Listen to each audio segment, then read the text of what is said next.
Greetings and salutations, everyone. My name is FeatherHoof. His name is definitely FeatherHoof, and I am CarnagePanda. 100% sure that it is CarnagePanda, yes. Because, he's sitting here next to me, we're in front of a microphone, which of course means we're here to talk about anime, winter, damn it, fuck! It's Spring 2019.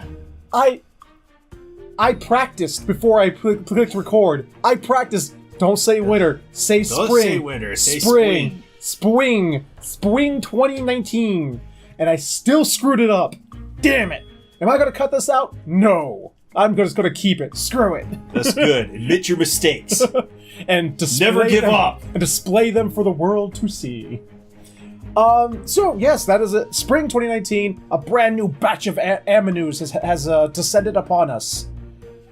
Unfortunately, if that's what you want to call them, not a lot of interesting ones. Yeah, so what we do is we get around and we dress up like Indians and have a powwow and watch all the trailers. And we were kind of disappointed. Very disappointed. Part of the rules of the show is that we don't cover shorts, and there were like a metric fuck ton, which is a standard measurement, standard unit of measurement of just shorts this season. It really was. It's hard for us to cover like 3 to 5 minute shows. Yeah. A lot of them are 12 minutes. It's just not enough meat to bite into. Yeah. I mean, they're not bad in and of themselves just by being shorts, but they're not really what we go into here. Yeah, we can't psychoanalyze them or... Yeah, I think that's the right word. Sure, we'll go with that.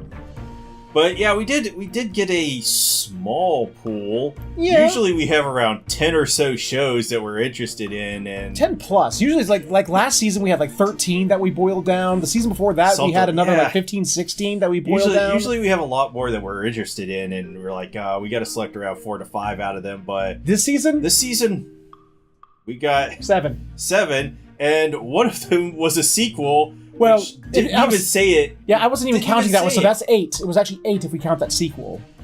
But yeah, it didn't say anything about it being a sequel. It was just like, even the description didn't say anything about being a sequel. It was just like, what was it, Baku Masu Crisis. Yeah.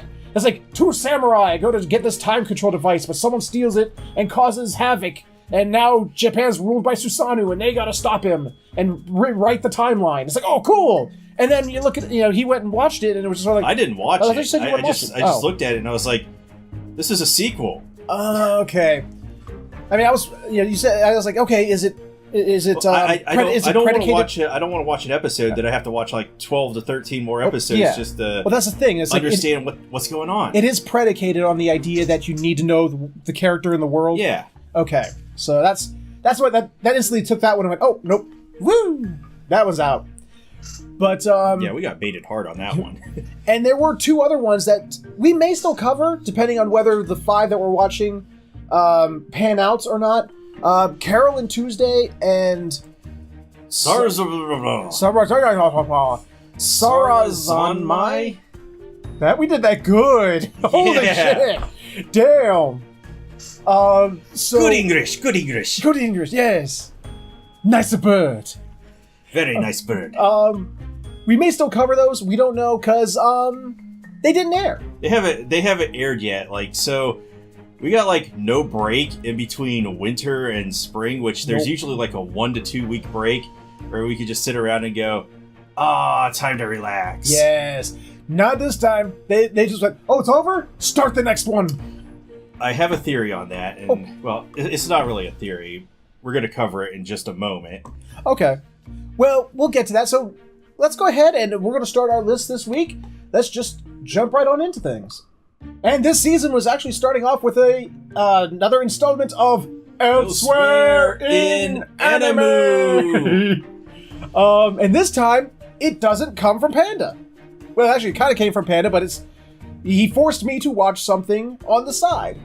He's been putting this off so long, and I figured that he needed to get baptized into the church. Well, if you guys, for long-time watchers of the show, we actually, back when we tried to do questions of the week, one of the ones we did was, what's your favorite anime that of that season that we hadn't, that we were some kind of like my favorite recent anime, I think is what it was. Favorite recent anime. And I don't remember any of this. His was Puella? Yeah. Puella Magi Madoka Magica. He finally forced me to sit down and watch this thing. How can something with such a bubbly sounding intro be so goddamn depressing? Because it is. It definitely is. Following the life of possibly one of the whiniest characters I've seen in a long time, Madoka, and she discovers she and her friend Sayaka discover the world of magical girls, and it's like, okay, it's magical girls, Sailor Moon, and all that jazz, all pretty haha, and right off the bat, it's just like, it has a weird aesthetic. It has a really weird like art style to it. Yeah, like you did comment on this a lot. Like the outlines of the characters. Why are the outlines so thick? Why? They like almost like doubled the outline. Almost like there's almost double outline on everything.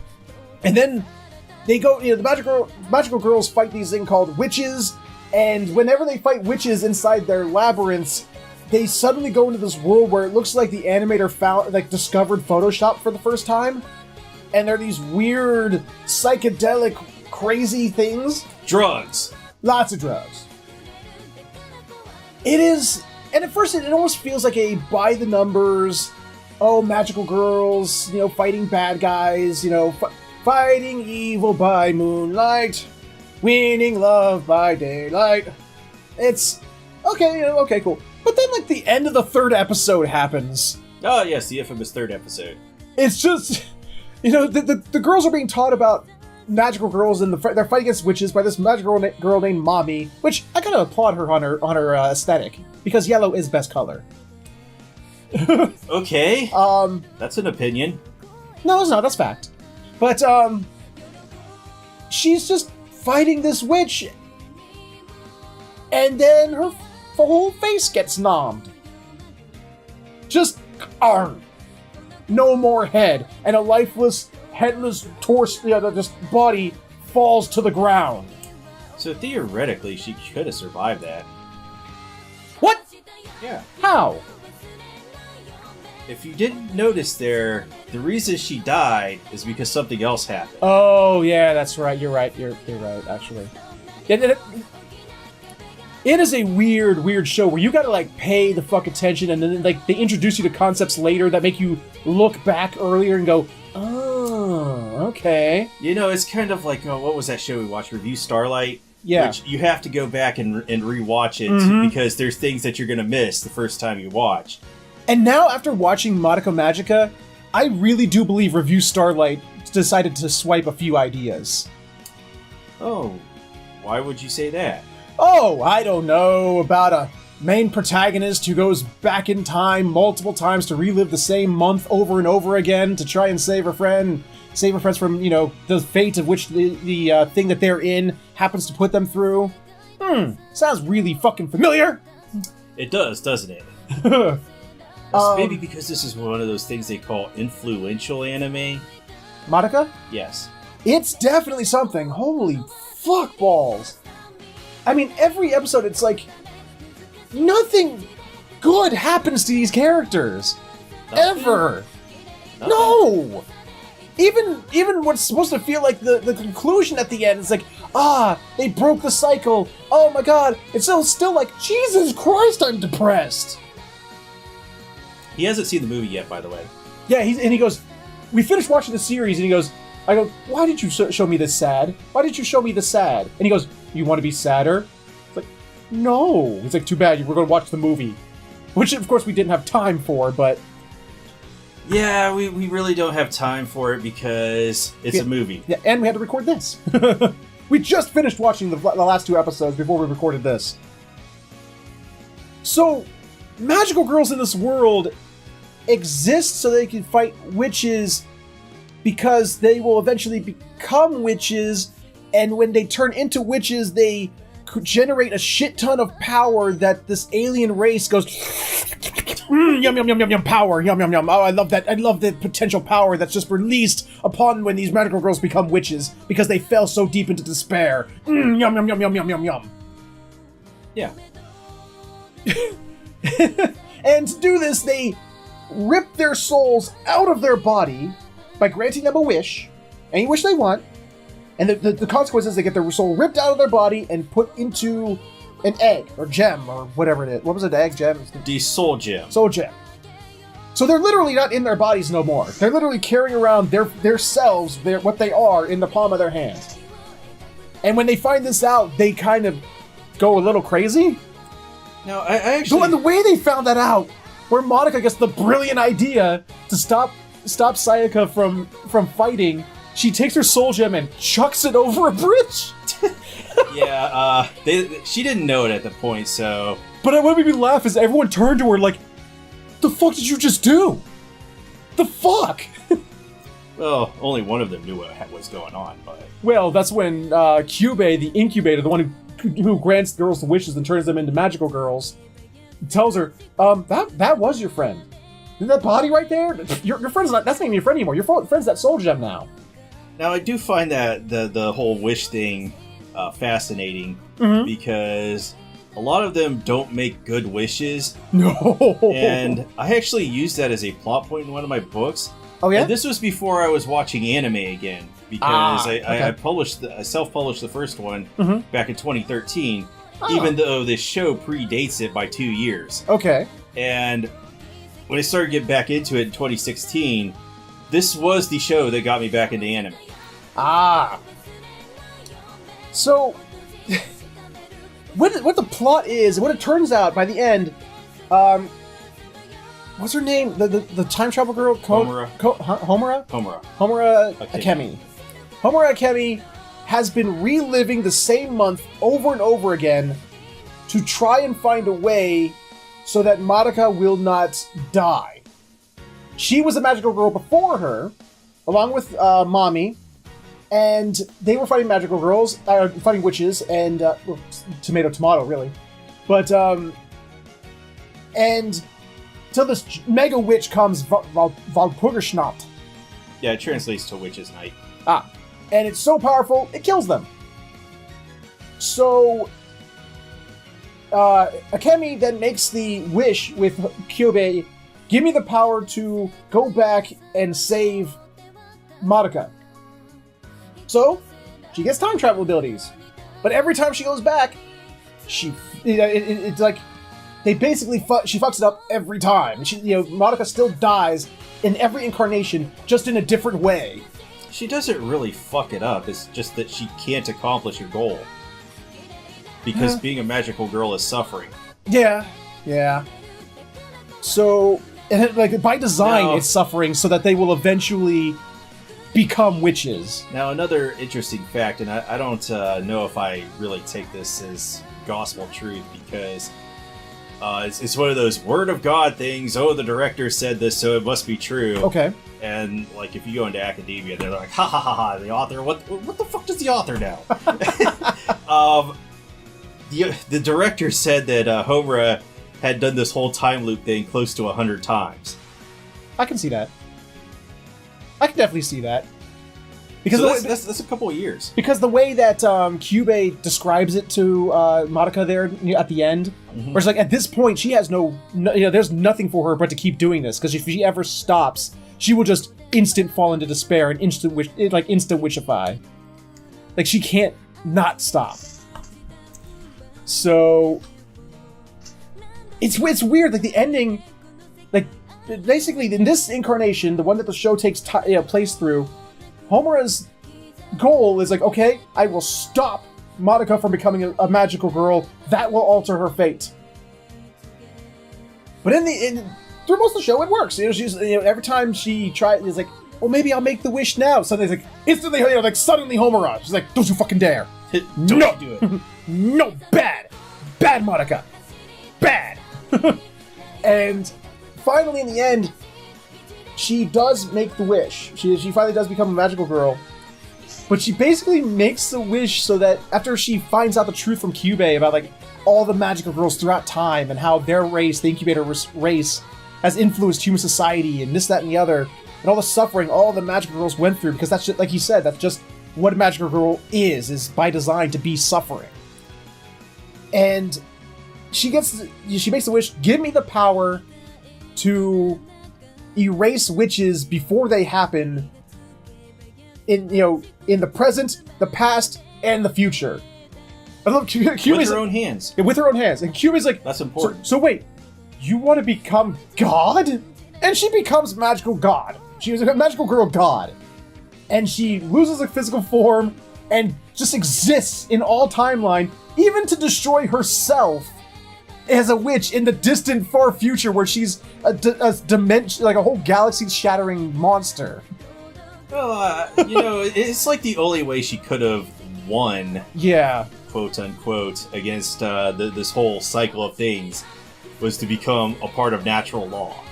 And she rewrites the universe and the way that magical girls work so that there are no witches anymore. But as consequence, she's basically written out of the universe. No one remembers her. She never existed. She has no physical presence. I kind of find that line that he gave there to be a little wrong because, like I said, she becomes a part of natural law, so she's like gravity or electromagnetism. Well, she's still part of the universe. Well, I think he when he was saying that, when he was explaining it to Homura, I think he was still trying to get that last-ditch effort, trying to create that last witch. He's trying to throw her into despair. Because at that moment, he actually, or Monica, like, shows up to stop her from, like, freaking the fuck out, like, to hold her and, like, calm her the fuck down. Yeah, because Kyubey is a dick. Yeah, it's like, it's so really kind of weird, because he makes almost compelling arguments, the way he describes. Yeah, he makes really compelling arguments. He's like, he really does. The Incubator's race are very Vulcan. It's like, he's like, yeah, this is very logical. They don't understand emotion at all. They don't get it. So, but the thing is, they use emotion to power their race or something, that they collect the energy for something. The energy they're collecting for is to stop the end of the universe. Ah, that's right. Which, interesting idea, because there's a couple of ways that our universe could end. I don't know.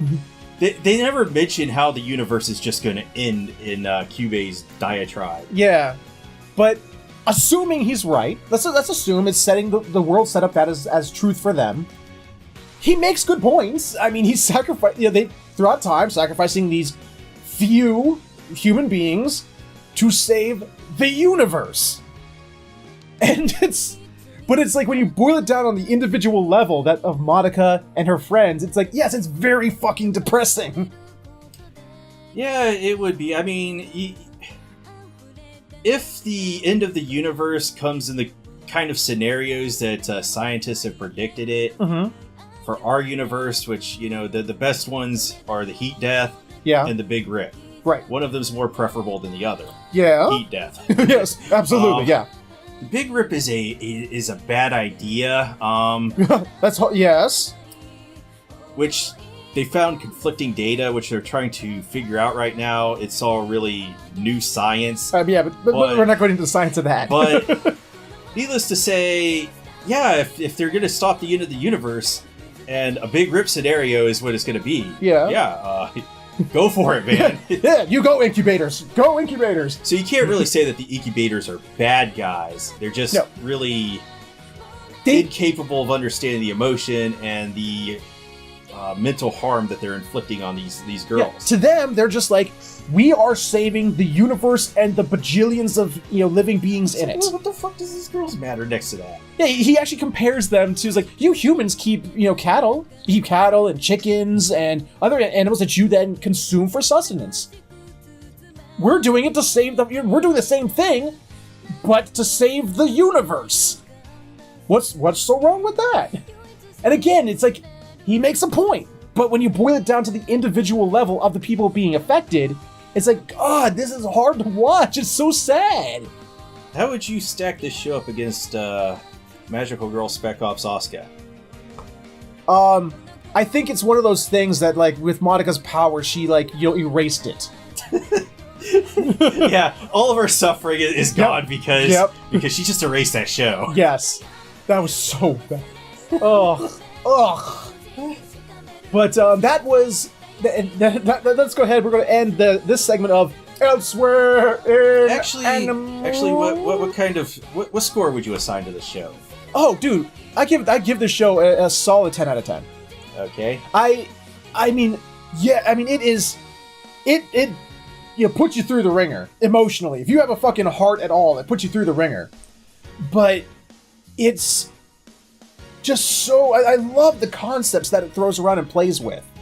And I love the way that I just love the way that they found a way out. It's like, because Homura has been going back through time so many times, she's basically been empowering Madoka by erasing her potential existences that are then converging onto whatever new existence she's creating by erasing that timeline, thereby increasing her magical potential over and over and over and over again, until she can literally grant that wish and become God. Yeah.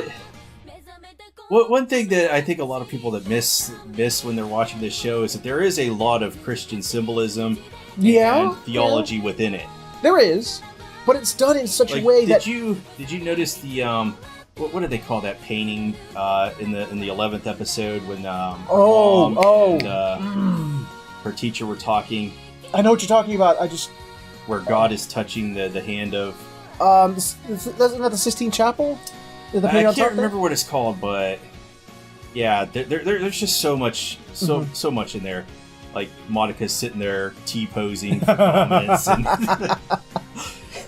It's so good. It was fantastic. I want to thank you for forcing me to watch that, even if it did hurt to watch. Jesus Christ, it hurt. It only hurts in the good way. It does.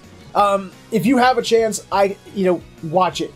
Watch Puella Magi Madoka Magica. Did I say that right? Yes. Okay. It is absolutely worth your time. But that's what we're here to talk about, because we were in that was, when did that come out? 2011, you said? Yeah, 2011. That was 2011. We're now in spring 2019, so we're going to go ahead and start our top 5 for this week, starting with... Okay, everybody, we've decided to keep Dororo around. However, had no episode this week because it got delayed. We decided to keep Dororo around. They decided not to. Yeah, so I feel really weird about this because I feel like they should have taken the break in a couple of weeks, because that's when Golden Week is coming up, which is when the Japanese celebrate all of their holidays. Oh. And just like 1 week, and they just, nobody does anything. They just go out and celebrate. I wish we had that. That'd be awesome. Instead, we have all of our holidays spread out across the year. Yeah. No, I want both. I want Golden Week and all our holidays spread out throughout the year. Can we have that? Yeah, these are like holidays that we wouldn't celebrate over here, because one of them's Constitution Day, when they ratified their new constitution. Like, that doesn't do anything in America, or as we call it now, Merca. Yeah, so that was our review of Dororo. Yes. 10 out of 10 stars. We'll probably take another break in 3 or 4 weeks, because at the end of April, Golden Week. Yep. You won't get any animes. So, with our review of Dororo out of the way, we're going to head and move right along to the next entry on our list. Coming in at number 4 this week is Fairy Gone. This is an anime chosen by him. I didn't choose it. Yes, you did. I might have chosen it because I was laughing at the synopsis. Yes. Yeah. I just said add it because this sounds hilarious. You would think that we would have learned our lesson from last season. You think we would have learned, okay, taking magical things and entities and magic, characters with magic, sort of Magical Girl-esque, even though dudes can do it too in Fairy Gone, and putting it into a military setting. We learned last season that's a bad idea, but I guess we're trying it again because that's what it is. So I have no idea what was going on. The beginning of this show was like, it gave me vibes of Gundam Wing, where it's like, hey, we're gonna give you a very quick history lesson of this world and the wars that it's had. FeatherHoof, I'll kill you. Oh, fucking Yui. Hero Yui. Hero Yui. Thank you. Yeah, I have no idea what's going on in this show. There was animation, artwork, music. Here's what annoys me. I know more about this show's lore and the fairies and whatnot from the synopsis than this episode. This episode told us nothing about fairy soldiers. Yeah, and like halfway through it, I'm like, this is JoJo. It basically was. Only like these fairies are stands. What? Yeah, only with like less interesting characters and a plot. I don't know anything about the characters.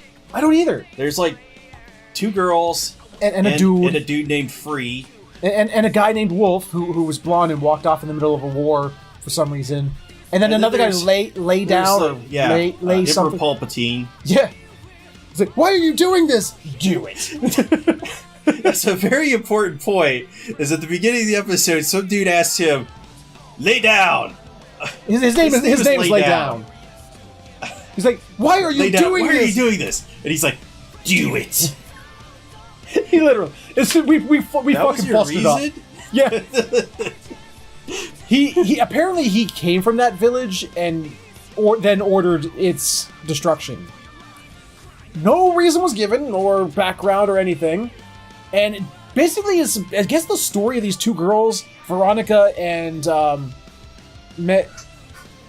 you think it was a mispronunciation? Marla is what Maria. Yeah, Mariela. I don't know what Funimation was on, but sounded like she was saying Maria. Yeah, there was an L in there. Well, they pronounced the R and L like the same letters. Yeah, but there was a distinct R and a distinct L sound. Marlia. It was Marlia. And it's like so, okay. This episode takes place, there's an auction going on. Marlia, she always has the HM Magus Bride. And she's I guess part of the security team.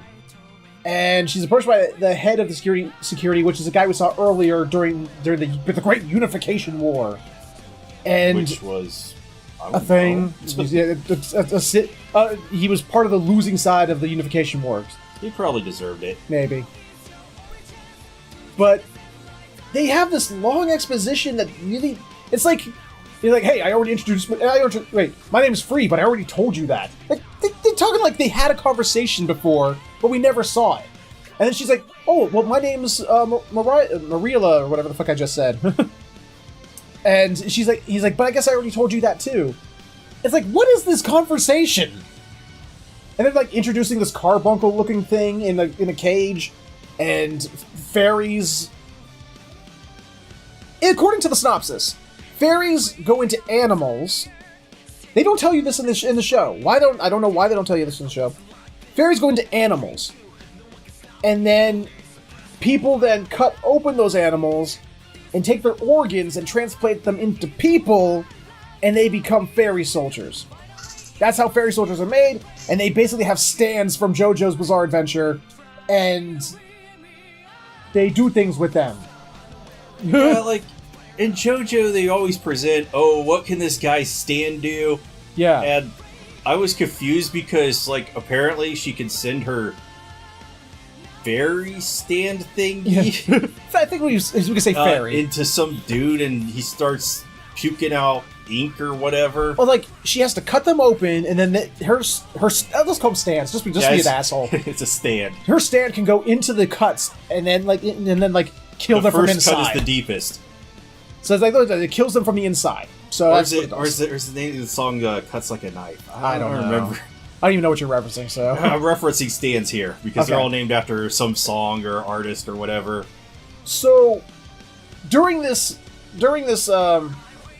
auction, Veronica shows up with her stand and steals a page from Necronomicon or whatever the fuck it was, the Black Fairy book or something. Black Fairy book.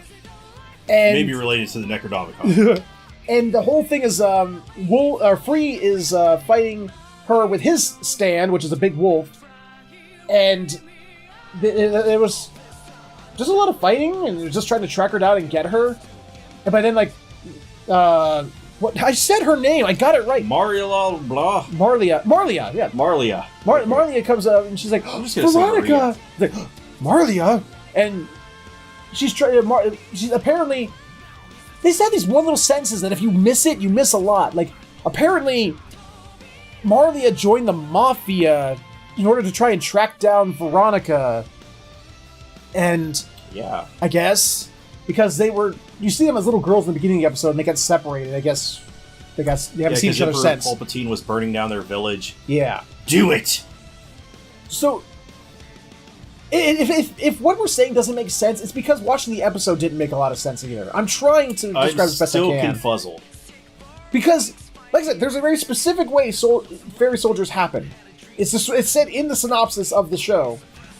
And then, while one of the security team is trying to kill Veronica with the little gun, she uses her stand to protect her, and it like almost kills a fairy that like breaks loose from its cage. And Marlia, for reasons unknown, tries to grab it to save it from being shot. And then it goes inside her, and now she has a stand too. It's like, Harry, you're a stand user. Yeah. And apparently her stand is more powerful than theirs, because she was able to like burn them out of existence and also burn the wielders as well. Because that's reasons. An interpretation. Well, it came up, what was grabbed going on both in this episode. It was so confusing.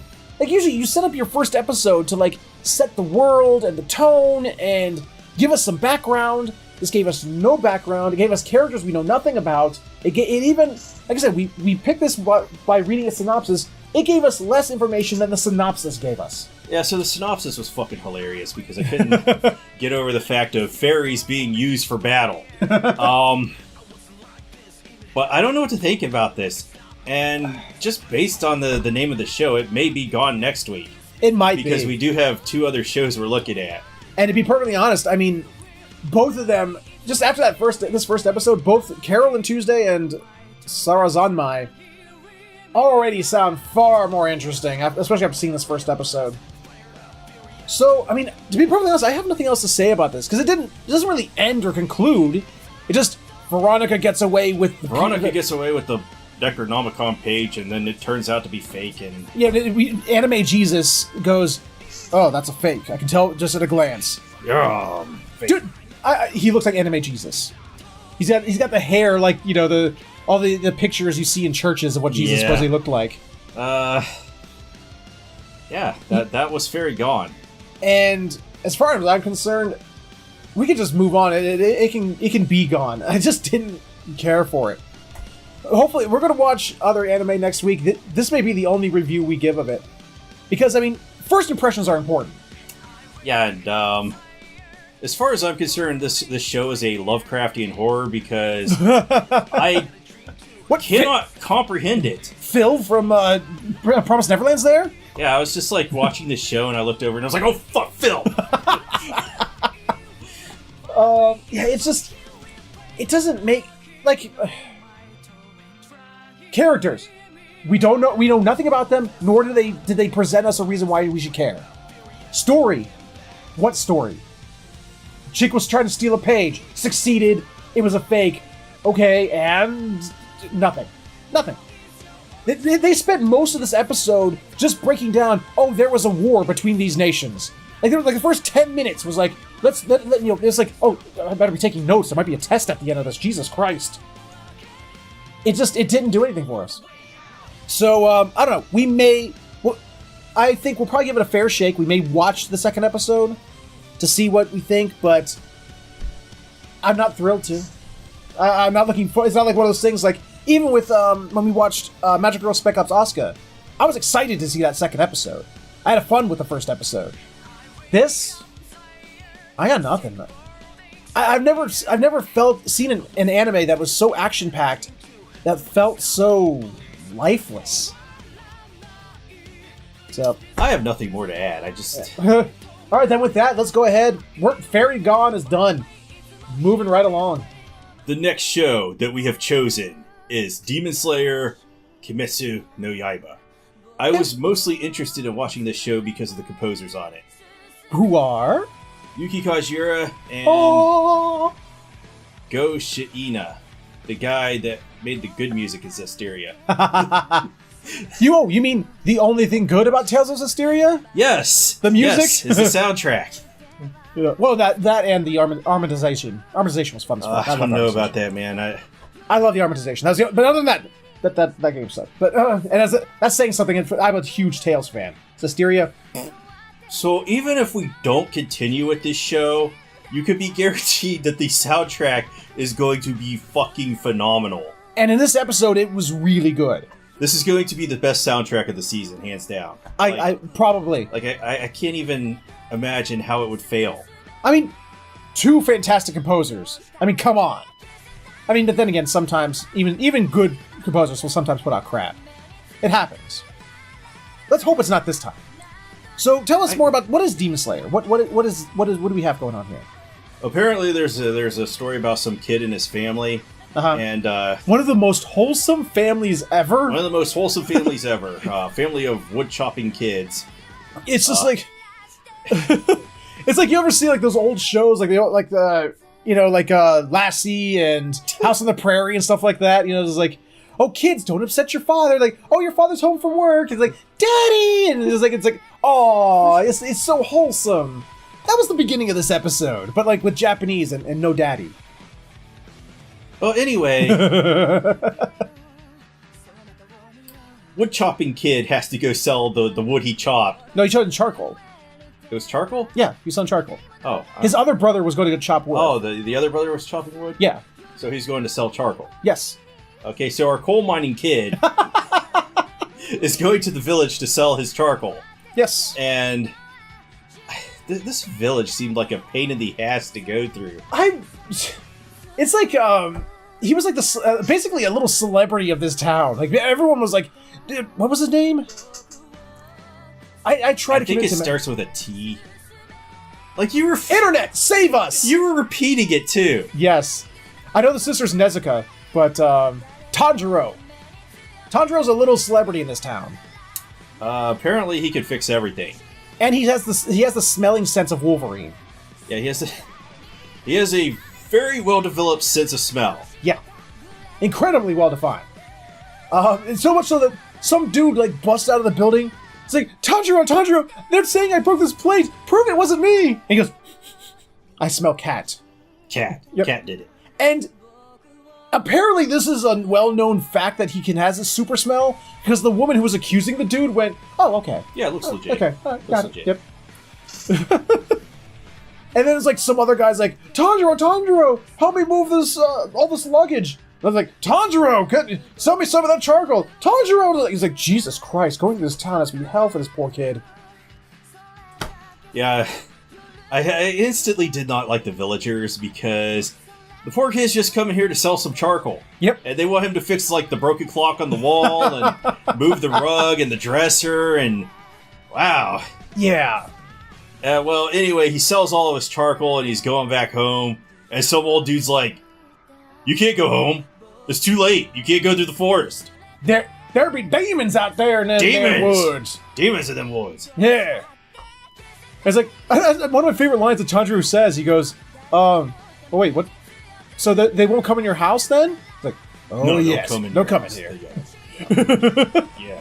They come in houses. You can't keep them out. But that's why we rely on the demon hunters, the demon slayers, you know. So if it weren't for them, we'd all be dead. Yeah. Foreshadowing. The demon slayers. So would the demon slayers be out of luck if they met one of those Oni demons from Onimusha? It's been so long since I played Onimusha. I barely even remember what they look like. I remember you telling me this story, and you're like, what the fuck is going on with this? They're calling them Oni demons. What? Oh, that's... Yes. Fucking Oni demons. Okay. Yeah. Stupid. Pro tip, Oni stands for demon. They might as well call them Oni Akumas, but you know. Yeah, that too. Yeah. He's an Oni Akuma. But, so Tanjiro wakes up next morning. What happens? He gets a little scent on the air. A little scent of blood. He's like, blood. He's like the best sense of smell ever. Yeah, it's like, his house is nowhere to be seen. He's just like, why do I smell blood? Blood. And, he rushes on home, where he's met with a not too happy sight. Yeah, everybody was brutally murdered. It looked like Mortal Kombat happened in that house. That's putting it lightly. It's like, they just walked in there like Baraka or something. He was like, fatality, fatality, brutality. Now, you put an even weirder imagery in your head. It looked like after the demons slayed these people, they then like hooked up sprinklers to their bodies, and the blood.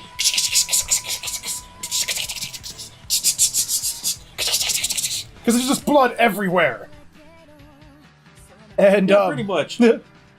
And I found it kind of funny. Like he decides to save. Well, he thinks he can save one of his siblings because hers is the only body that's still warm. Yeah, Is apparently that they didn't do Nezuko? a good enough job of killing her. And he's like, I'm gonna save you. And he's I'm running. gonna take her to the doctor. I mean, this is just awful of me, but it's like he's carrying her on his back, and he goes, yeah, Nezuko, don't die on me. And I go, and my first thought was, well, you know, if she died right now, she technically would be dying on him.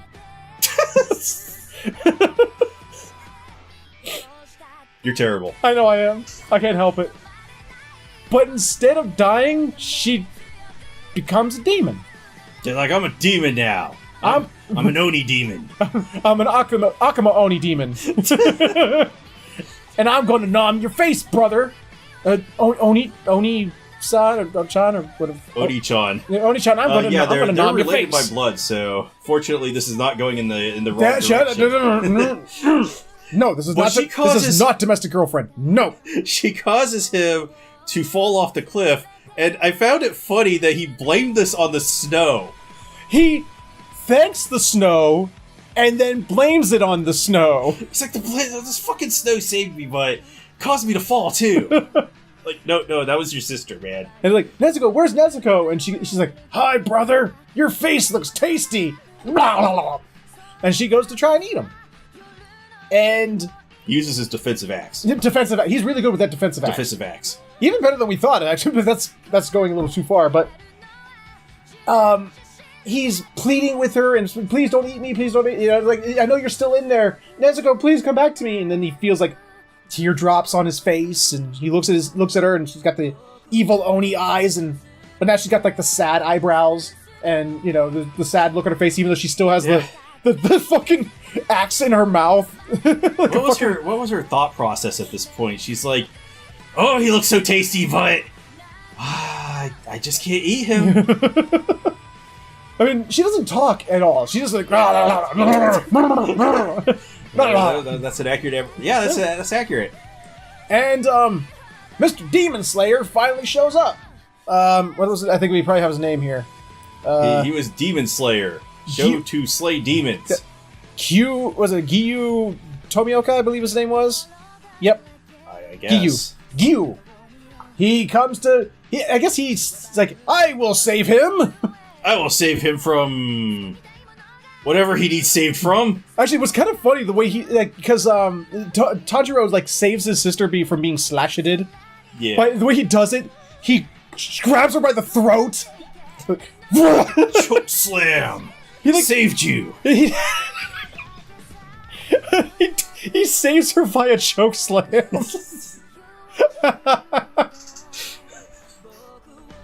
And Gyu, like, he's like unperturbed. At first, he's like a little like, wait, what the fuck are you doing? I'm here to save you, dumb shit. And he keeps having this back and forth, like, please, she's my sister. Please don't take away the only family stuff left. He's like, you calling this a sister now? It's a demon now. He's like, yeah, he was getting really emotional over it. Which, Gyu or Tanjiro? Tanjiro. Oh, yeah. He's like, you can't kill my sister. She's my sister. That would break my heart. It's like, I don't even know how she became a demon. It wasn't her fault. She wasn't the one who killed my family. I said there was another scent in the house. It wasn't her. And he's like, I don't care. It's a demon now. I'm going to kill it. He's like, I'm a one-dimensional character right now, and killing demons is my purpose. And she got... Apparently, he gave a brief explanation. It was like, she got demon blood in her wounds, and that made her a demon. She's a demon. Yeah. That's how demons reproduce, so... That's what he said. So, Tanjiro's all like... Possible sexual assault here? I'm not even going to go there. I'm going to think about that right now. We've had at least one anime every fucking season with that kind of plot. I don't want to think about that right now until it's proven. Every anime. Moving on. So he actually falls down and begs you not to kill her. which makes Gyu very mad. He's like, the fuck are you doing? It's like, how can you save your sister if you're so fucking spineless? How could you ever defeat demons and save your sister and find a way to turn her back if you're groveling at the feet of the person who's going to kill her? Don't work. He's like, if you're going to save her, you need to get the fuck up. Stand up. Come on. Stop me, bitch. And he starts stabbing her, and like he stabs Nezuko in like the shoulder area. So he gets mad and chucks a rock at him. Because you like you would. He chucks a rock at him. Rocks hurt. I bet they would, yeah. I know they do. And he Matrix dodges it. And so they have this neat little fight between Tanjiro and Gyu. Where Tanjiro actually tries to use like the snow being kicked up by the wind to hide himself. And I did think that the action sequence looked really good. Yes. He chucks another rock at him to get him to deflect it. And he goes up to try, has his hands behind his back, he's gonna swipe with his axe. He's gonna get him with the axe. And Gyu's just he does the Inamon, ugh, just charging straight at me emotionally, like that would ever work. And and knocks him down and knocks him out. He's like, one hit KO. It was a one hit KO too. He's like, stupid kid. Hey, wait, where does axe go? There was an axe, wasn't there? Was an axe, wasn't there? Was an axe somewhere. There was definitely an axe, but where's his axe? And comes spiraling out of the sky. He's like, oh shit, yeah, axe. he Matrix dodges it, but then he realizes that Tanjiro is not a complete dumbass. He's like, man, maybe I underestimated this kid. Because he knew he couldn't beat me. So he threw the rock to distract Gyu while he chucked the axe up into the air. And then when he was charging at him, actually hid his hands to make it look like he still had the axe in his hands. So that he wouldn't actually guess that it was spiraling through the air at his face. Almost worked, too. Almost worked. It would have been funny if it worked. That would have been fucking hilarious. I'm like, oh, well, you're not getting ahead. Nope. So, Nezuko, after seeing her brother get knocked the fuck out, breaks free of Gyu, and Gyu's like, oh shit, she's gonna eat him. He's gonna gnaw. She's gonna gnaw him his face. Oh no. And he was like, I've seen it a million times before. People telling me, oh, they would never eat me. And then they eat him. And then he gets ready to, after being, kicked away, he gets back and ready to stance, and he looks, and she, instead of nomming on him, she's, in front just protecting him and snarling at Gyu. And they have another really, really nice fight scene. Really, really well animated fight scene. Yeah, this show is doing well. It's to be expected because it's UFO Table. I love their name. Using their tax evasion dollars to the fullest extent. So they he eventually wins though. Gyu just is like, blah. he karate chops like blah. Yeah, the age-old technique of just karate chopping someone to the neck.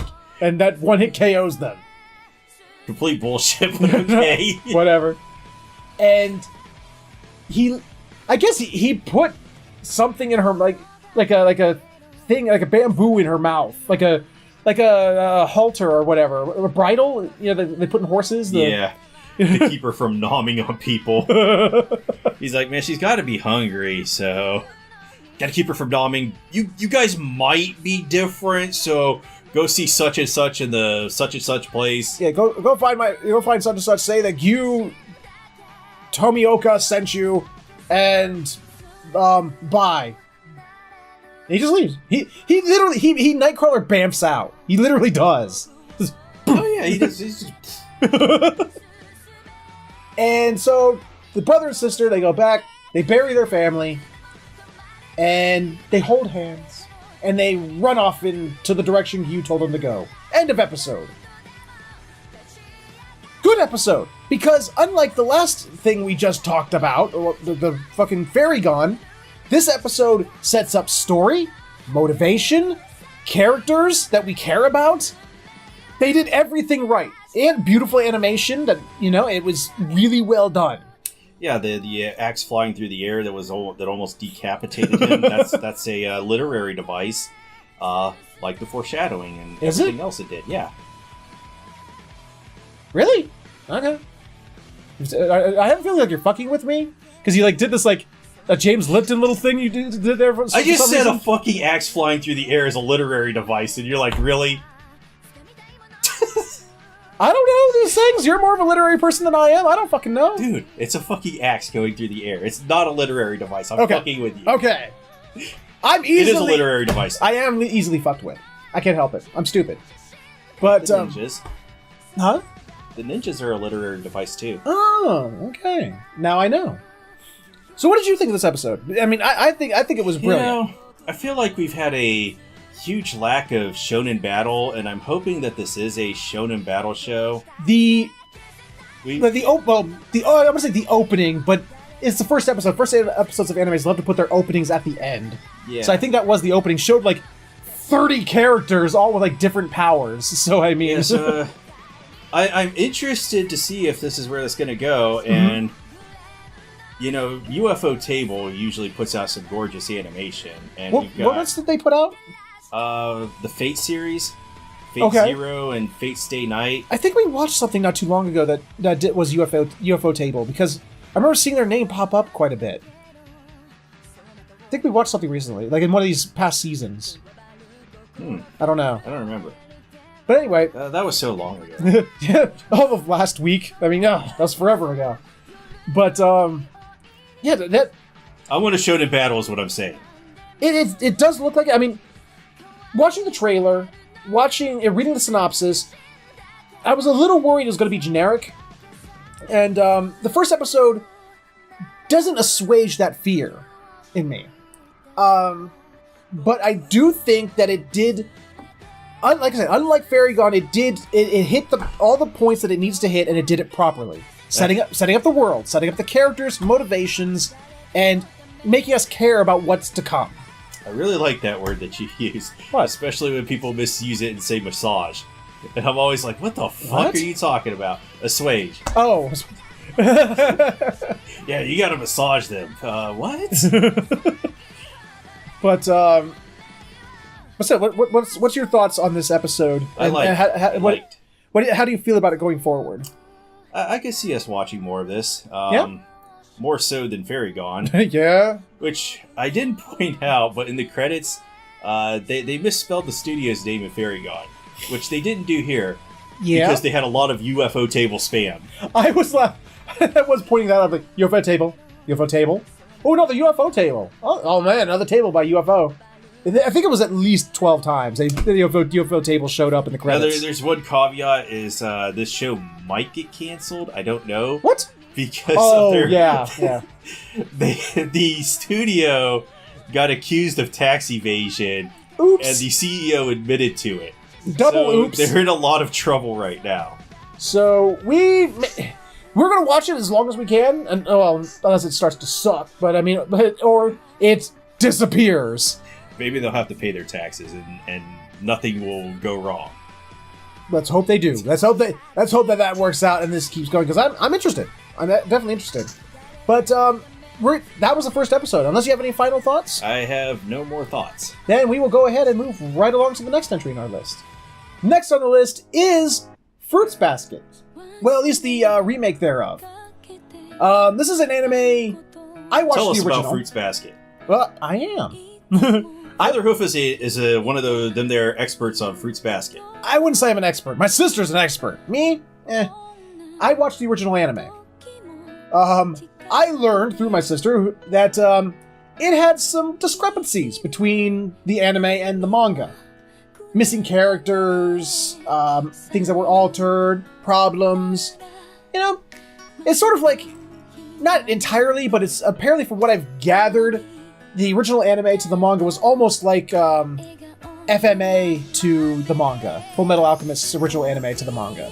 Oh, the first run of FMA, the manga just kind of was not finished. Right, but I mean, as far as discrepancies go, I don't know this as fact, but that's what I gather from what the stories my sister tells me. But I enjoyed the original anime. The anime, I thought it was charming. It was beautiful. It was great. I mean, yeah, there was other characters I wish were there, but hey. But what Fruits Basket is it's a dramedy. You know, it's a Dramedy. it's funny, it's a slice of life, sort of anime with a little bit of supernatural to it, because it revolves around the zodiac, the Chinese zodiac, with all the different zodiacs represented as characters, as people, in which these people, it's one family, the Soma family. I told you he's an expert. They have a curse upon them, in which different children from their family will be born with this curse, and when they are hugged by someone of the opposite gender, if it's a man hugged by a woman or a woman hugged by a man, they are transformed into the animal of the zodiac that they are attuned to. Some find this funny, some find it a burden, some find it as, oh, it's my curse. And the main character, Toru, thank you. She is this. I love this chick. She's a poor little chick that she has. I love her. We have two best friends in school who are like delinquents. One's like this, like sort of like, I think they refer to her as like this delinquent biker chick, and the other one is like almost like emo goth kid. She terrifies these girls in school who are terrorizing Toru by like, it's like I will emit the evil vibes at you. Yeah, those four schoolgirls. I don't know what I was about to say there, but the four schoolgirls had some interesting facial expressions. Yes, they did. Especially the one, was it Pigtails? I think it was Pigtails. Yeah. Pigtails. I can't even mimic it. It was just like, what is her malfunction? The thing is, the main character, I think I'll just call him Soma. Oh, god damn it. It's been so long since I saw the original Fruits Baskets. Yeah, one of the Soma kids. He's the prince. Prince, 1 second.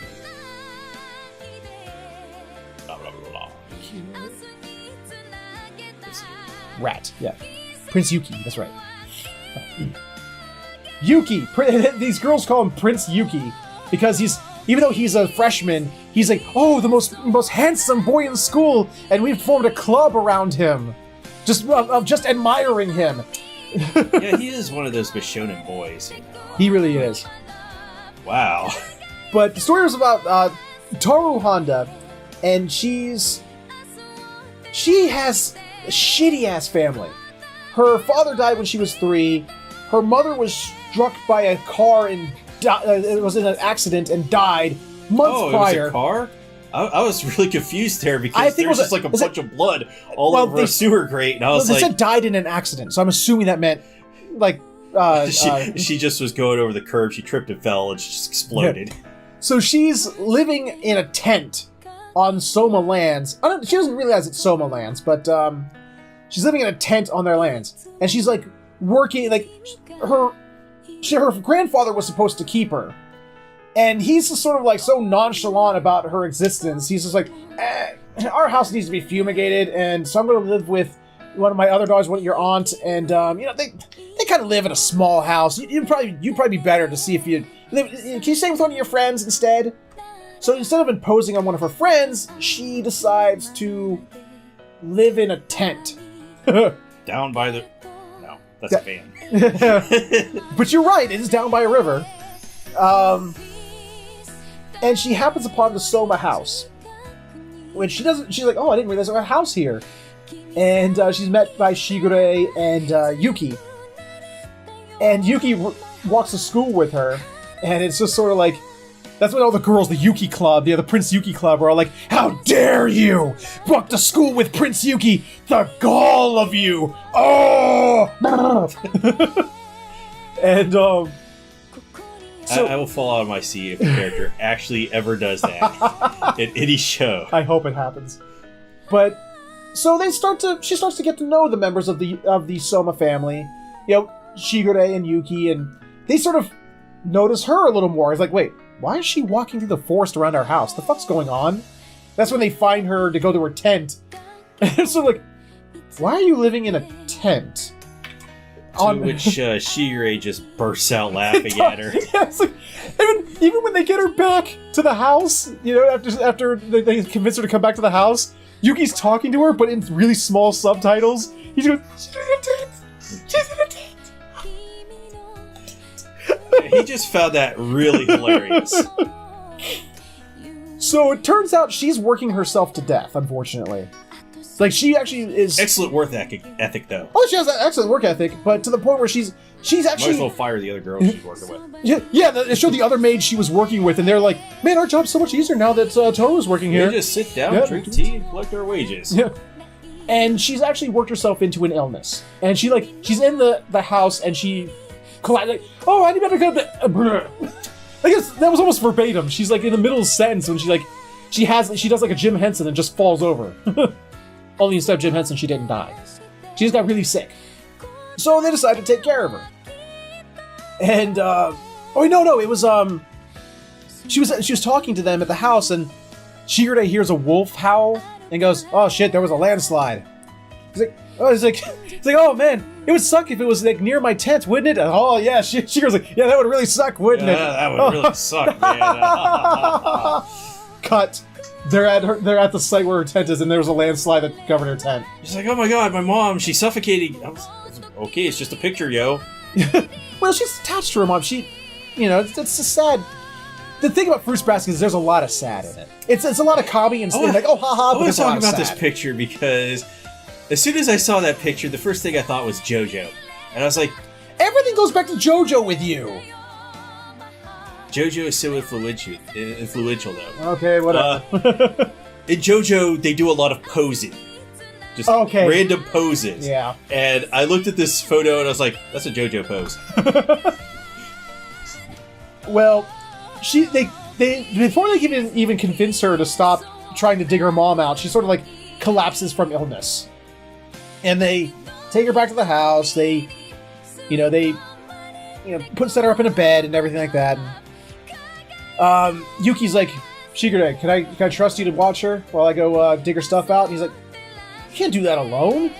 And he's like, you know me, I won't be alone. And the doors open up behind him, and there's like a swarm of rats. This is one of the first of many cool shots, which I would not expect in a slice of life show.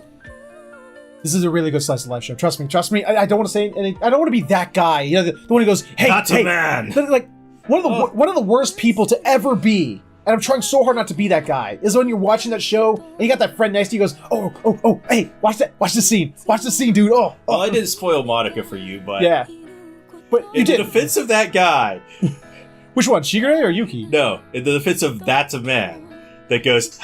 Watch the scene. Okay. We were watching Ghost of the Shell, the movie. Oh. My nephew was talking during the movie because we couldn't stand it. And the live action one. Yeah, the live action one. And well, that's because it's garbage. But the one scene where the garbage men get out, they have like their AK-47s. He's like, "Of course, the garbage men are packing heat." I mean, he made the movie bearable. So, but anyway, Fruits Basket. Yeah. So that man is not always bad. So she wakes up the next day, and Yuki's like, "Hey, check it out. Here's your mom's portrait. Oh, and here's your stuff." He's like, you got it all by yourself? You didn't have to, like, I didn't do it by myself. Don't worry about it. You got it. And, by the way, you're living here now. And you do not get a choice in this decision. She really didn't. She's like, no, I don't want to, like, no, you're living here. And Shigure is like, you could cook, you could clean, right? And she's like, yeah. Because like, yes, you're staying. Yeah, basically, because they are really slovenly. It's like there's just trash everywhere. Yeah, he opens up the door to one room, and there's just a bunch of garbage bags. And he's like, oh, yeah. I was like, yeah, he was going to find ice because she had a fever. Yeah. And he's like, oh, yeah, I got ice over here. There's like garbage everywhere. He's like, it would be somewhere in here. It was bad. Fridge somewhere. So they're setting her up in her room, and while they're going up the steps, Shigure's like, Yuki. Cool shot number 2. Yuki, you sure this is okay? She is a woman. He's like, hey, as long as you don't hug us, not a problem. They haven't stated what happens yet. And while they're setting her up in her room, just suddenly Kyo busts through this new character, orange hair, what would you call him? Thuggish youth breaks in to challenge Yuki to a fight. He's like, I've come to kick your ass, you rat boy. He's like, please, this is going to end the same way it always does. He's like, no, I'm not the same fighter you met last time. This time, I will defeat you. And he goes in, and Toru's like, it's like, no, please don't fight. And like grabs Kyo. It's like trips and like grabs Kyo and turns into a cat. And she starts freaking like, what did I do? How did I do that? I turned into a cat. No, oh shit. Guys, I gotta take him to the hospital. He'll get better there.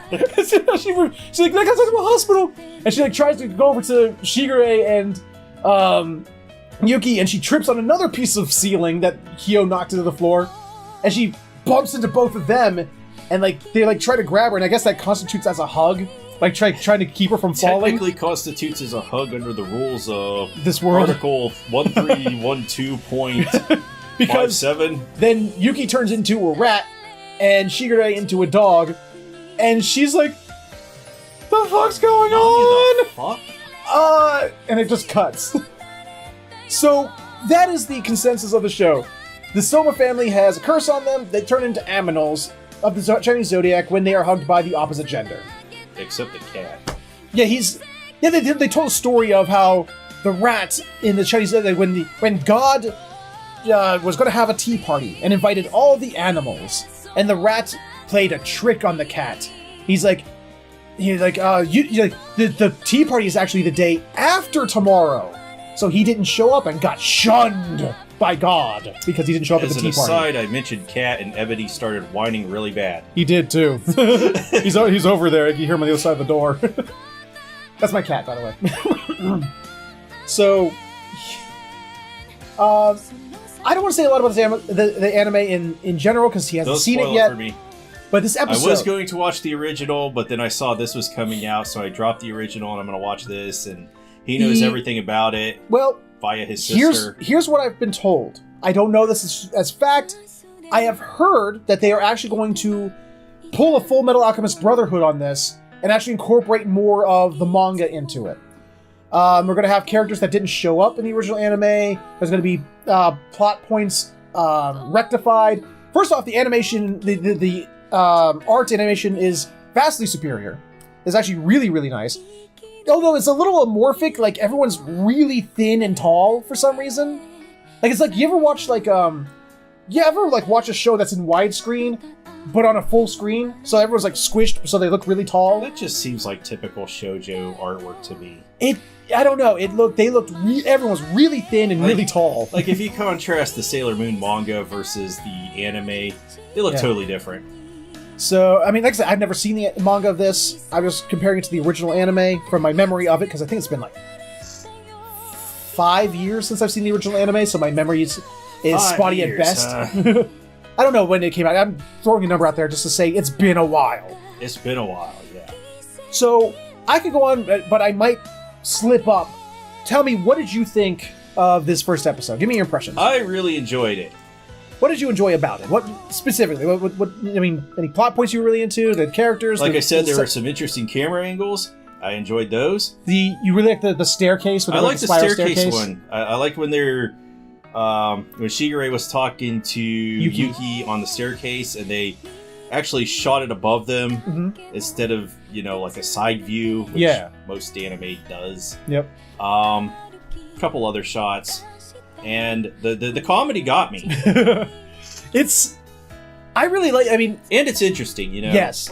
I want to see where this goes. To be perfectly honest, my memory of Toru's friends, I had no memory of them. I had forgotten about them. And then when they came in, I was like, I remember these chicks. I love these chicks. And I'm also interested in what your opinion is going to be of old versus new. That's going to be interesting. Like, would you end up at the end having like the opinion you have of FMA 2003 versus Brotherhood? I don't know, because here's the deal. I actually enjoyed Fruits Basket's original. I didn't hate it. FMA, the original FMA, I had not read the manga at that point. I had just watched the original anime, And when it just so happened, when it got to that point where it deviated really hard from the manga, because the manga wasn't finished yet, they decided to make their own thing up, I hated it. And then I went to read the manga afterwards and found out that's why that made no sense and this was awful. Because this is how it was supposed to play out. And then when Brotherhood came out, I was like, oh, thank God, a good rendition. Oh, phew. Okay, so FeatherHoof does not hate the original Fruits Basket. No, I don't. I don't know. I don't know how the common consensus is of the original Fruits Basket's anime. Because like I said, through my sister, I learned that there was a difference. I don't know if it was a, oh, we hate the difference, it was so awful sort of difference. But I don't know how the community, because there's a community for everything. I'm sure there's a Fruits Baskets community. I don't know how they felt about it. I just enjoyed the anime for what it was. I mean, Still interested in your opinion, though. In the original anime, the horse never showed up. The horse character was non-existent. The Chinese Zodiac character for the horse, nowhere in the anime. And those who know me, he was busy off in G-Gundam. That pissed me off. Where's Horsies? Or Horsies and everything? Where is it? There wasn't a Horsey. He's a horse fanatic. Mm-hmm. Ever since I've known him. Yep. So that made me very mad. So hopefully we'll get to see that character in the this reimagining. So we'll see what happens. But any final thoughts on Fruits Basket Episode 1? I want to continue watching this. I do too. Very much so. So we will do that next week. But for now, we have one more entry in this list. We'll move right along to that. The Legend of the Legendary Shield Hero. Okay. No, the Devil of the Shield. The Devil of the Shield. Ooh. This episode convinced me that we need to continue watching this show. We were talking about Monica Magic at the front with religious symbology. Yeah. Symbolism. There was a lot of religious talk in this episode of Rising of the Shield Hero.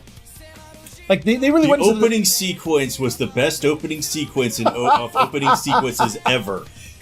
Have you ever seen when amateur videographers make their own home movie? They were basically making their own amateur home movie.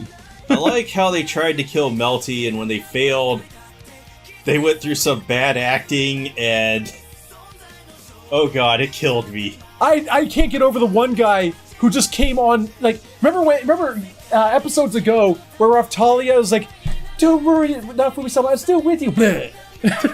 It was like, one of the guard comes up and like, ah! It's like, oh! It's like, what the fuck is going on? Run away! Run away! They're like, run away! I don't know if this happens in the light novel or the manga, but I don't know. Like, the director completely did a Monty Python right here. But it turns out it was on purpose. Yeah, because then, because they have the globe, the Palantir from Lord of the Rings that they're showing to some remote location, and then where apparently six nuns are standing around it, like 6 nun mages, while it's happening, are live video editing it? Yeah, they're editing the video with magical video editing to make the Shield Hero and his companions look very diabolic and sinister, and they're kidnapping Melty. Yeah, they're kidnapping the grilled cheese sandwich and taking it away. Melty, the second crown princess, as Shield Hero Naofumi refuses to call her anything but second crown princess. Yeah. Which is a plot point. Yeah, that's a plot point. So, a good chunk of this episode after this opening is going a little montage.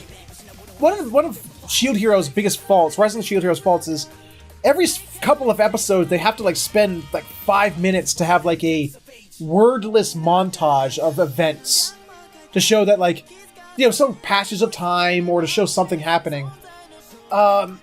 In this case, it was they showed the same scene but in different towns.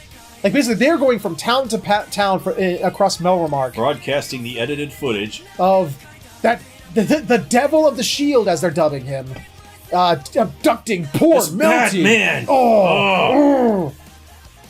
And they're setting up checkpoints on all the exits to the country to try and stop them from leaving.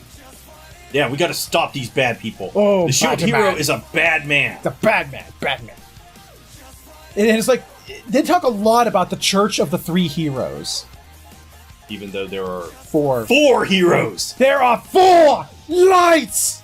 But, it's like they really do treat, like, religiously, with, like, religious fervor, they treat the shield hero as the devil. If there is a scene like that later on, where they're arguing over how many heroes there are. Oh, I hope so bad. They're trying to convince this dude that there's 3 heroes, and he's like, there are 4!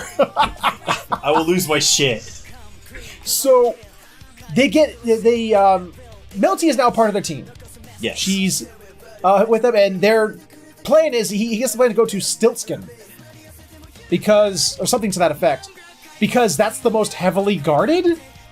It's like his logic. Now, Fumi's logic is we're gonna go to Stiltskin because it's the most heavily guarded, and therefore that means that they really don't want us going there. There must be a reason for that. I can see the logic there, sort of. I can sort of, you know. A lot of the episode is Melty trying to convince Shield Hero to go back to Melremark Castle, the capital, and make up with her dad. She keeps insisting her dad's not a bad guy. To which every scene we've seen him. He's just misunderstood. Yeah. And it's, you know, it's actually, it's not him, it's just mine, it's mine. It's not my dad, please. We shouldn't be fighting amongst ourselves. My sister's a bitch. My dad, he's okay though. So they're on the land, they're on the run. Living off the land, you know, roughing it. And they have to do the one thing that Philo never wanted to do. Leave the cart behind. Rest in peace, cart. Rip cart. Rip cart. Now Fumi promises to go back for the cart though. Yeah, they totally camouflaged it by laying 3 trees up against it. They'll never find it. They will never find it. Just, they put 3, and a third tree. And these aren't like huge oaks or anything. Like, you could like easily just go, boop. Okay, here's a tree trunk. Boop. No, I just assume that the guards will go up to this, and it'll play out like the first Metal Gear, where they're just chasing the footprints, and they're like, whose footprints are these? They're just gonna go around it. They're like, there's fucking footprints around here, and the fucking wagon's right in the middle. He's like, whose footprints are these? Oh, I love Metal Gear Solid enemies. They were so dumb.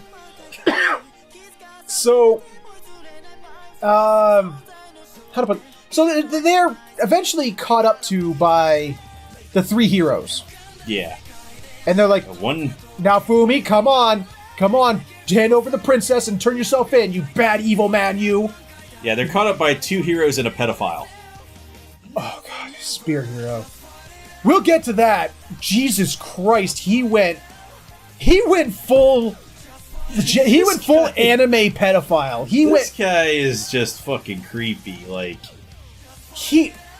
we will get there. We will get there. Let's get there canonically. So the heroes, of course, believe the stories about him because they've been predispositioned. They've been predispositioned against him since the beginning. Yeah, mine is totally trustworthy. Oh, totally. Yeah. And until and this is what I found funny. It's like, okay, wait, wouldn't this whole scheme, this whole setup, be ruined by just Melty going, I came of my own volition and he saved me from an assassination? The whole plot would just go, would come falling down.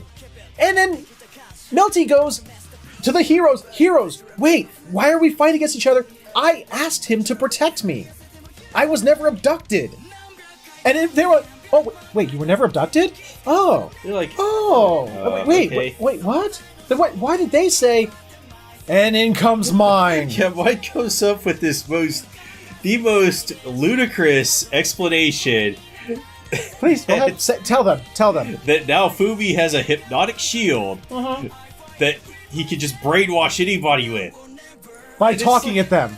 It's like, okay, why did he fucking use it on you then? No one questions this! Yeah. No one goes, well, wait, then how come he didn't use it on mine or the heroes or anyone else? What? No, everyone goes, oh, yeah, that's logical. Yeah. That looks legit. Yep, legit. Yep. Oh, my God. So, they have to escape. The first one, Ren. Ren, actually, the sword hero, I think he's going to be the good guy. He's going to be the first one to come around on this because he's been shown to be the first one to sort of piece things together that things aren't right.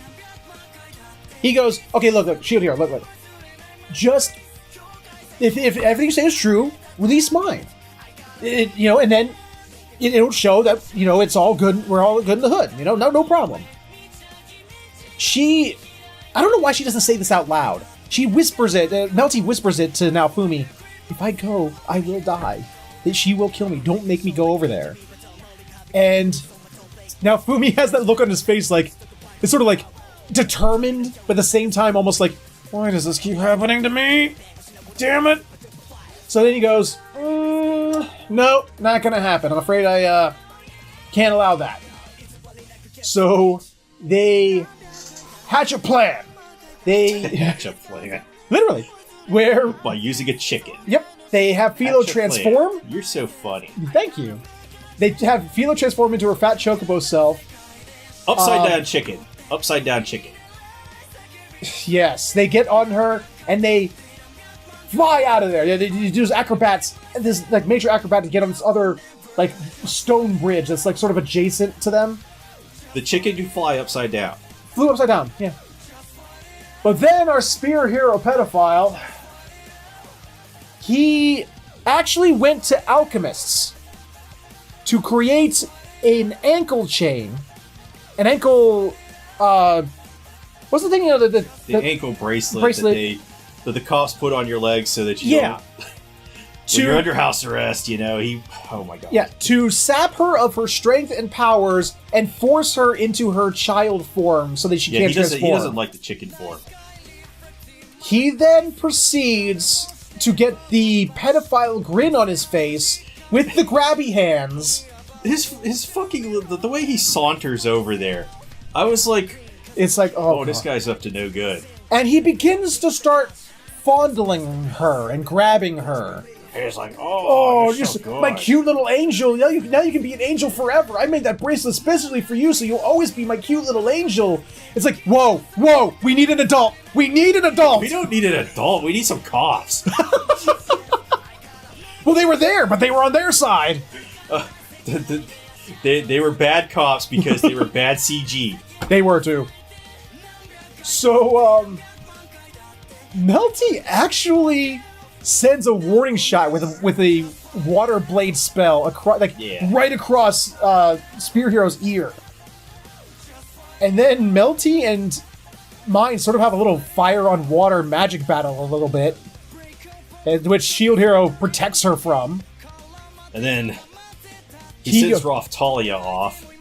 And then he goes to do some reconnaissance. And he goes Rage Shield. And he's able to, everything that's shot at him, he's able to deflect, and it's not a problem. And eventually, Mine, he's sitting there deflecting all the arrows and everything. Mine unfortunately gets away from him, and I'm sorry, not Mine, but Melty gets away from him, making a clear shot for Mine to use a giant meteor spell from the sky. She would have used it anyway. She wants to kill Melty because... She does. I want to question what her damage is, but obviously she wants to kill Melty so that she's next in line to the throne because she got... That was another thing. They actually said... Naofumi goes... He says in front of the heroes to Mine, do you seriously want to kill Melty that bad so that you can be the second, the first in line to be the crown queen? And then she immediately does that, and the sword and the bow hero are like, the fuck? Well, even Spear Hero goes, what is happening? What? Why? But then Spear Hero is too brain damaged. They all three of them are like, whoa, what are you doing, Mine? What the fuck? Because Shield Hero even calls her out. He's like, if I turn her over, the moment I turn her over, you're going to try to heal the brainwashing, but then accidentally kill her in the process. And then she uses those exact lines. He's like, I have to heal the brainwashing he did. While she's firing the fire arrows and the meteors down at them. I'm curing the brainwashing! I'm gonna cure the brainwashing! With fireballs! You can't tell that she's completely lost it. But she doesn't get to fire the meteor off because Raftalia... uses her mana sword. to backstab her. Which does something? I think it drained her of all her mana. That might be the case. Because it doesn't state that, but when she... I keep hitting the mic. like when she stabs her with it, it like she her got a spell... clean shot off on her. If this was a real sword... She'd be dead. She'd be all kinds of dead. Ralph Talia fucked up. Yeah, she should... Hell no. Ralph Talia fucked up. Nah. I mean, I get a feeling that she would have gotten a full pardon for murdering this idiot. I don't know. Eventually. And then, taking advantage of Spear Hero going, huh? Philo's able to use her, her might gloves to, knock him off, punches him in the chest. Has he become just the comedic relief? He's Team Rocket of this show. He is absolutely Team Spear Hero is blasting off again! Team Spear... just edit that in there, at some point. Team Spear Hero blasting off again! And they escape by, destroying the stone mountain bridge thing between them and the other heroes. And he calls to the sword heroes, Rin, look, you of all of them, I think, will be able to find out what's going on, okay? Yeah, sword hero, you got a 200 IQ. Yeah, here, take the symbol we took from the, that we were given. Use it, to figure out, what the fuck's going on in the nation. We need to get to, we're GTFOing. Bye!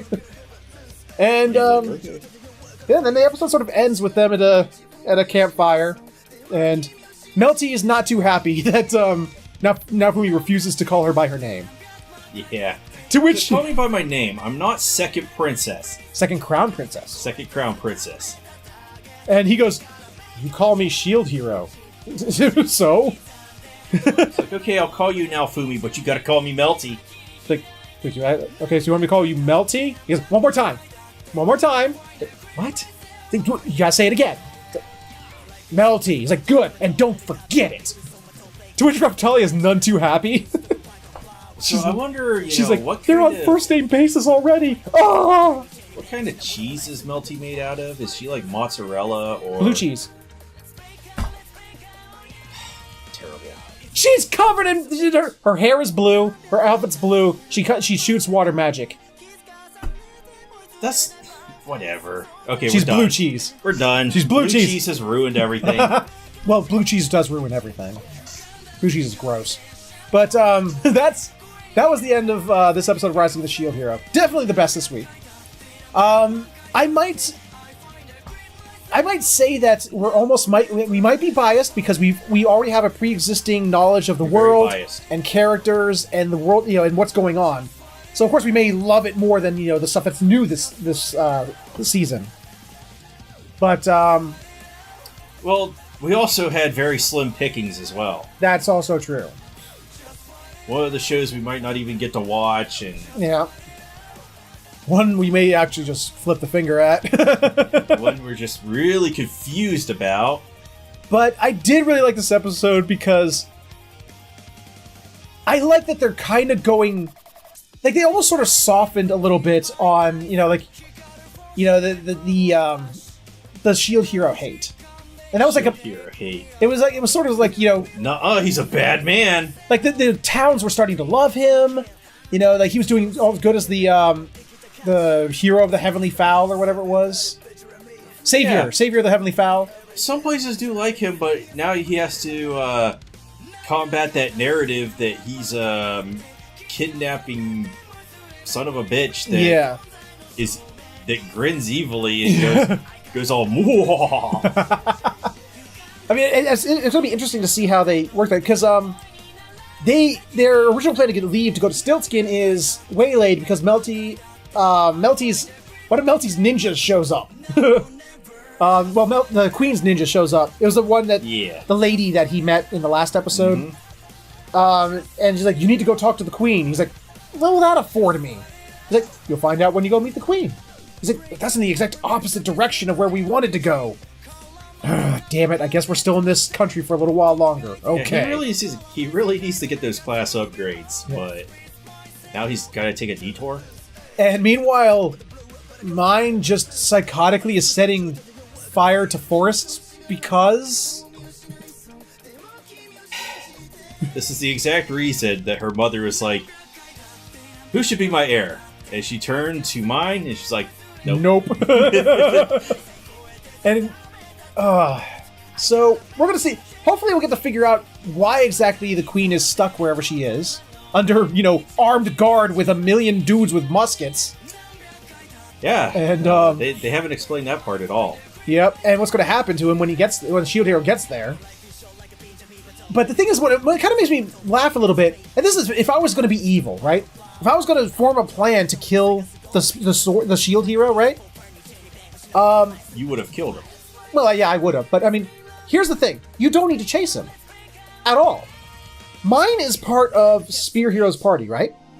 Ja. Every time there's a wave, the heroes have no choice. They are auto-teleported to the wave. She just has to wait for the next wave! Listen to FeatherHoof's superior PK advice. I mean, really? It's not like, oh, where did he go? Wait for the next why wave! Why you wasting all this time chasing him down? Just wait till the next wave and then shake him there. I know, really. Thank the world I'm not a bad guy. But, yeah, it's... I want to... one of the reasons I love this show, and I want to keep watching it, is I want some answers. Like, why is mine this psycho bitch? And why is it that the king can't go against her? Because it's very true. In the last episode, the king was like, because she did say, even us princesses can't overrule what the king is saying. Right, but at the same time, the king seems like he has to go along with this plan. Because in the last episode, he's like, I have no choice. Otherwise, I'll lose my entire family. And it's like, well, what does that mean? What do you mean? Your one daughter's trying to murder your other daughter, and... Yeah, and your wife is, trapped in a castle, somewhere else. It's like, I'm confused. But at the same time, like I said during the finale episode of Winter 2019, this show is written so well to make you feel the emotions, the frustrations, the awes, the sads, the happies. It really knows how to convey. Chuckles. And the chuckles. Fat Chocobo drop. Yeah, she literally did a fucking Fat Chocobo drop. For those if you've never played Final Fantasy VII, every... What was it, 1 out of 64 times? 1/16th chance. 1/16th, that was 1/64th. No, it's 1/16th. 1/16th chance the Fat Chocobo will drop. If you use the summon Chocomog, you have a 1/16th chance that instead of a Mog riding a Chocobo doing wind damage, a giant shadow will start appearing underneath the enemies. Yeah, you'll just see a shadow and then boom! Fat Chocobo. Philo Fat Chocobo'd a card. It was beautiful. Maybe it was the same guard that was like, oh! Oh, so I'm so far. I mean, it's. I mean, we haven't watched Carol and Tuesday yet. We haven't watched Sarah's on Mine yet. We may not ever get a chance to watch Carol and Tuesday this season. It depends on what Netflix decides. Netflix, wasn't it? Yeah, Netflix. When they decide to release it. But we'll see how that goes. But right now, I think it's because of the absence of Promised Neverland is going to be a high contender for season anime of the season. We really want to watch Carol and Tuesday too because it looks fucking gorgeous. Mm-hmm. If you don't believe us, go look at the trailer. Yeah, thingy. Trailer screenshots of Carol and Tuesday. I mean, it's gorgeous. But beyond that, guys, that's our list this week. That's going to be your little preview into or how did you say it? Spring 2019. Yes, that was our entire show for Spring 2019. Episode 1, week 1. I'm looking forward to seeing how Fruits Basket shapes out.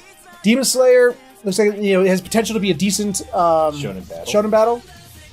Fairy Gone, Baby Gone. Yeah, we'll see. But and hopefully Dororo will be back next week and we can talk about that. But for now, guys, we're gonna go ahead and end this episode here. We hope you enjoyed it. We hope you had fun. Hope you're looking forward to the rest of the season as much as we are. If you did, let us know with a like, comment, subscribe, share it, or you can click on the invitations for other videos we've done. Thank you so much for watching. We will see you all next time.